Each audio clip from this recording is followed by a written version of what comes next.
పెందుర్తిలో ఎన్టీఆర్ 29వ వర్ధంతి కార్యక్రమం ఘనంగా జరిగింది. 96వ వార్డు అధ్యక్షుడు గౌరవ కార్పొరేషన్ డైరెక్టర్ వేగి పరమేశ్వరరావు ఆధ్వర్యంలో ఎన్టీఆర్ వర్ధంతి ఘనంగా నిర్వహించారు.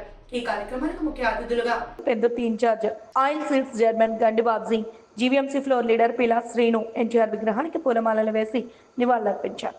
ఈ సందర్భంగా గండిబాబ్జీ, పీలా శ్రేణులు మాట్లాడుతూ దేశంలోనే ఉత్తమమైన సంక్షేమ పథకాలు ప్రవేశపెట్టింది స్వర్గీయ ఎన్టీ రామారావు అని కొనియాడారు. ఎన్టీఆర్ను ఆదర్శంగా తీసుకుని అన్ని రాష్ట్రాలు మంచి సంక్షేమ పథకాలు అందించగలుగుతున్నాయని తెలిపారు. ఎన్టీఆర్ ఆశయాలను కొనసాగిస్తూ నేడు చంద్రబాబు నాయుడు ప్రజలకు ఉపయోగపడే సంక్షేమ పథకాలు అందించగలుగుతున్నారన్నారు. చంద్రబాబు నాయుడు పరిపాలనలో ఉమ్మడి రాష్ట్రంలో ఉన్నటువంటి హైదరాబాద్ ఏ విధంగా అభివృద్ధి చెందిందో ప్రత్యక్షంగా మనకి కనబడుతోందన్నారు. రానున్న రోజుల్లో ఆంధ్రప్రదేశ్ను కూడా ప్రపంచ స్థాయిలో నిలబెట్టే విధంగా చంద్రబాబు నాయుడు పరిపాలన సాగుతుందన్నారు. అందరికీ నమస్కారం.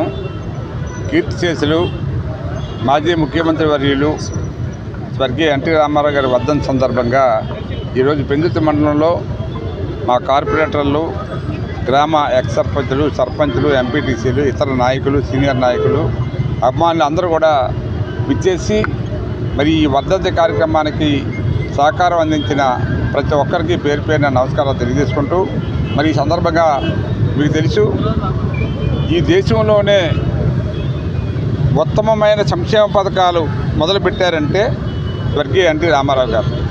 ఆయన్ని ఆదర్శంగా తీసుకొని అన్ని రాష్ట్రాలు ఈవేళ ఈ ఉచిత బియ్యం పథకం కానీ, లేకపోతే వైద్యం కానీ, మిగతా ఇతర ఏ విషయాలైనా కూడా ఆయన్ని ఆదర్శంగా తీసుకొని చాలా రాష్ట్రాలు ఈవేళ పరిపాలిస్తున్నాయి. రాను కాలం మారుతుంది కాబట్టి కొన్ని పరిస్థితుల్లో కొంతమంది కొన్ని పథకాలు పెట్టొచ్చినప్పటికీ మరి ఆయన తర్వాత వచ్చిన చంద్రబాబు నాయుడు గారి ఇవాళ ఈ రాష్ట్రంలో ఎన్నో పథకాలు, అభివృద్ధి పథకాలు, సంక్షేమ పథకాలు కూడా మొదలుపెట్టి మరి ఇవాళ తెలంగాణలో మీరు చూశారు ఎంత అభివృద్ధి చేశారు. అట్లాగే ఇవాళ ఆంధ్రాలో కూడా మరి అభివృద్ధి చేయడానికి, ఆయనకి సహకారం అందించడానికి కార్యకర్తలు, నాయకులు మేమందరం ఎప్పుడు కూడా అందుబాటులో ఉంటాం. మరి ఏదైతే రామారావు గారు కోరారో ఈ రాష్ట్రం బాగుపడాలి, తెలుగు రాష్ట్రం ప్రపంచంలో పేరు తెచ్చుకోవాలనే ఉద్దేశంతో మొదలుపెట్టిన ఆయన ఈ పార్టీ ఈరోజు మీకు తెలుసు సుమారు 1 కోటి మంది సభ్యత్వం చేశారంటే ఇది రికార్డు. ప్రపంచ స్థాయిలో ఏ పార్టీకి ఇంత మెంబర్షిప్ లేదు. మరి రామారావు గారి యొక్క పథకాలు, చంద్రబాబు నాయుడు యొక్క పరిపాలన ఇవన్నీ కూడా చూసి ప్రజలు ఈవేళ ఎంతో సంతోషిస్తున్నారు.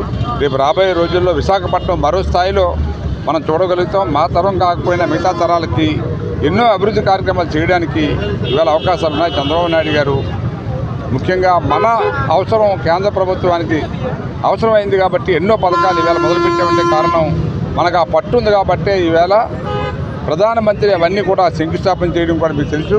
1,80,000 కోట్లు ఈవేళ మన జిల్లాలో ఖర్చు పెట్టడానికి శంకుస్థాపన చేశారంటే దాని యొక్క పర్యవసానం ఈ జిల్లాలో ఎకనామికల్గా ఎంత చేంజ్ వస్తుందో మనం గమనించవచ్చు. అట్లాగే ఐటీ పరిశ్రమలు తీసుకొస్తున్నారు. అట్లాగే ఎంప్లాయ్మెంట్ కోసం అని చెప్పి రకరకాల కంపెనీల్ని మంచి రాయితీలు ఇచ్చి తీసుకురావడానికి ప్రయత్నం చేస్తున్నారు. గూగుల్ ఈవేళ పెడతానంటుంది, రిలయన్స్ ఒకటి వస్తుంది, అదాని ఒకటి వస్తుంది. ఇట్లాంటివన్నీ కూడా మరి చాలా కంపెనీలు మన వైజాగ్ వస్తాయి కాబట్టి వైజాగ్ అనకాపల్లి కంబైన్డ్ డిస్ట్రిక్ట్ చాలా మంచి మార్పు వస్తుంది. మళ్ళీ ఫార్మా హబ్ పెడుతూ ఉన్నారు.